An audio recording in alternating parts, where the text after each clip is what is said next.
Hello नमस्कार जय जगन्नाथ सांग माने मु मनीषा आपण मानकु स्वागत करुची सन्निशा लाइफस्टाइल को। आसंतु आज आमे बनेइबा बादाम रो चिक्की। गुड़ बा चीनी रे बना जाई थाए बादाम रो चिक्की आमे आज गुड़ रे बनेइबा। दया करी भिडियोटी को शेष पर्यंत देखंतु। भिडियोटी को शेष पर्यंत देखि सारिबा परे भिडियोटी केमिति लागिला कमेंट माध्यम रे जणांतु। भिडियोटी जदि आपण मानकु भल लागिथिबो ताहले लाइक शेयर कमेंट करिवे। जदि आपण मो चैनल रे नुआ थिबे ताहले मो चैनल टी को सब्सक्राइब करि नियंतु। सेथिरे थिबा बेल आइकन को मध्य दबाई दियंतु जहा द्वारा कि मोर नुआ नुआ भिडियो रो नोटिफिकेशन आपण मानक पाखरे पहुंची जिवो। आसंतु एबे आमे बादाम रो चिक्की बनेइबा स्टार्ट करिबा। देखंतु मु एठी चिक्की बनेइबा पई 250 ग्राम रो बादाम नेइछि। एठी मु बादामटी को भल भाबे सफा करि नेइछि। एठी मु गैस रे करेई बसई नेइछि। करेई रे मोठी बादाम गुडा को भल भाबे भाजी नउछि। गैस रो फ्लेम को मीडियम टू हाई रे रखिबा आउ बादाम गुडी को आमे भल भाबे भाजी नबा। देखंतु मोर बादाम गुडी के एठी हेई आसिलानी। एमिति करी सब बादाम गुड भाजी नबा। मो बादाम भाजी सारिबा परे एठी गुटे प्लेट नेइछि। प्लेट रे सब बाहर करि नबा। याकू आमे ठंडा करिबा पई छाडी दबा। बादाम टी जते बेले ठंडा हेई सारिबो जस्ट हाथ को उषुम उषुम लागुथबो सेते बेले बादाम रु आमे एमिति करी दळी नबा। दळी देई सारिबा परे सेथिरे थिबा चुपा गुडी को आमे बाहर करि नबा। देखंतु एमिति करी कि चुपा सबु चुपा गुडी को आपण माने बाहर करि ने। दया करी आपण माने बादाम रो सबु चुपा गुडी को काढी देबे नहेले चिक्कीटी खाइबा को भल लागी न थाए और देखा मध्य जाई न थाए। जदि आम आखि को सुंदर देखा जाई न थाए तो खाइबा को केमिति भल लागिबो। सेति पई आपण माने सब बादाम रो चुपा गुडी को बाहर करनेबे। देखंतु मु एठी सब चुपा गुडी को बाहर करि नै छाछि। एबे आमे गैस रे करेई बसेइबा। करेई रे एठी किछि गुड़ देई दबा। गुड़ सहित अल्प टिके पानी देबे जेमति कि गुड़टी मेल्ट हबो। देखंतु एटा लोकल गुड़ सेति पई कि एमिति कलर देखा जाउची किंतु देह पई बहुत भलो होई थाए। लो मीडियम रे ही रखिबा नहेले गुड़टी आमर पुड़ी जीव आउ पिता लागिबो जमारू भी भल लागिबो नै। सेति पई कि गैस रो फ्लेम को आमे लो मीडियम रे ही रखिबा। देखंतु एठी आमर गुड़ गुडी को मेल्ट हे सरलानी। एठी आमर बबल्स गुड़ा आसी सरलानी। एमिति करी गुड़ गुडी को आमे मेल्ट करि नबा। गुड़टी को मेल्ट करिबा पई हमकु टिके अधिक समय लागि थाए। सेति पई आपण माने जमारू भी गैस रो फ्लेम को हाई करिवे नाही। हमकु गैस रो फ्लेम को से लो टू मीडियम फ्लेम रे ही रखिबा को हबो। देखंतु एठी हमर गुड़टी रेडी हे सरलानी। गुड़टी केमिति हे सरलानी बुली आमे जानिबा। एठी मु गोटे बाउल ले पानी टिके नेछि। पानी रे किछि ड्रॉप एही गुड़ को आमे देई दबा। जेते बेले गुड़टी आमर टाण हे जीवो सेते बेले आमे जानि नबा जे गुड़टी आमर हे गलानी।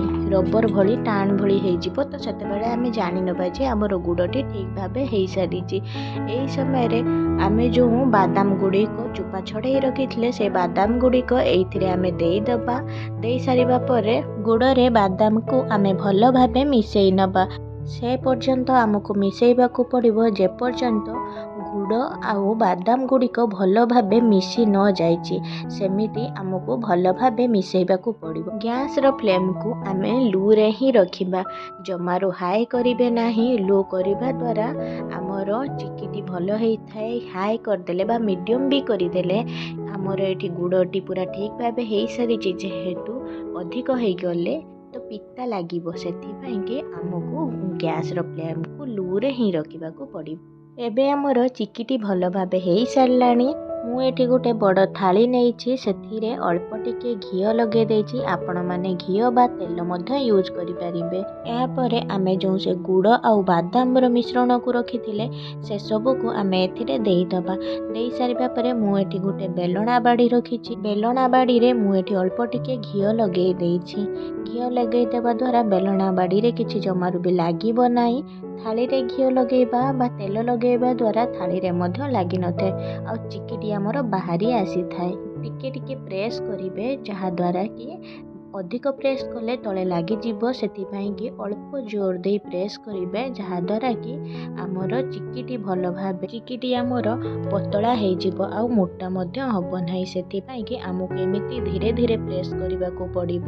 ଦେଖନ୍ତୁ ମୁଁ ଏଠି ପ୍ରେସ୍ କରି ବହୁତ ବଡ଼ଟେ କରିସାରିଲୁଣି। ଏମିତି କରିଦେଲେ ଚିକିଟି ଆମର ପତଳା ମଧ୍ୟ ହେଇଥାଏ ଆଉ ଖାଇବାକୁ ଭଲ ଲାଗିଥାଏ। ଏମିତି କରି ଭଲ ଭାବେ ବେଲଣା ବାଡ଼ି ବା ଯେକୌଣସି ଜାଗାରେ ଆପଣ ପ୍ରେସ୍ କଲେ ହେଇପାରିବ। ଏହାକୁ ଆମେ ଗରମ ବେଳେ ହିଁ କରିବା, ନହେଲେ ଥଣ୍ଡା ହେଇଗଲେ ଜମାରୁ ବି ହେବ ନାହିଁ। ଦେଖନ୍ତୁ ଏଇ ଗରମ ସମୟରେ ହିଁ ଗୋଟେ ଛୁରୀ ମୁଁ ନେଇଛି, ଛୁରୀରେ ଅଳ୍ପ ଟିକେ ଘିଅ ଲଗେଇ ଦେଇଛି। ଘିଅ ଲଗେଇ ସାରିବା ପରେ ଏହାକୁ ମୁଁ ଗୋଟେ ଗୋଟେ ସାଇଡ୍ କରି କାଟି ଦେଉଛି। ଆପଣମାନେ ଯେମିତି ଚାହିଁଲେ ବି ଚିକିକୁ ସେପ୍ ଦେଇପାରିବେ। ଦେଖନ୍ତୁ ମୁଁ ଏଠି ଚାରିକୋଣିଆ ସେପ୍ ଦେଇଛି, ତ ଆପଣ ଏମିତିକା ନହେଲେ ଯେମିତିକା ଆପଣଙ୍କ ଇଚ୍ଛା ଅନୁସାରେ ସେପ୍ ଦେଇପାରନ୍ତି। ଏମିତି କରି ସବୁଗୁଡ଼ିକୁ ଆମେ କାଟି ନେବା।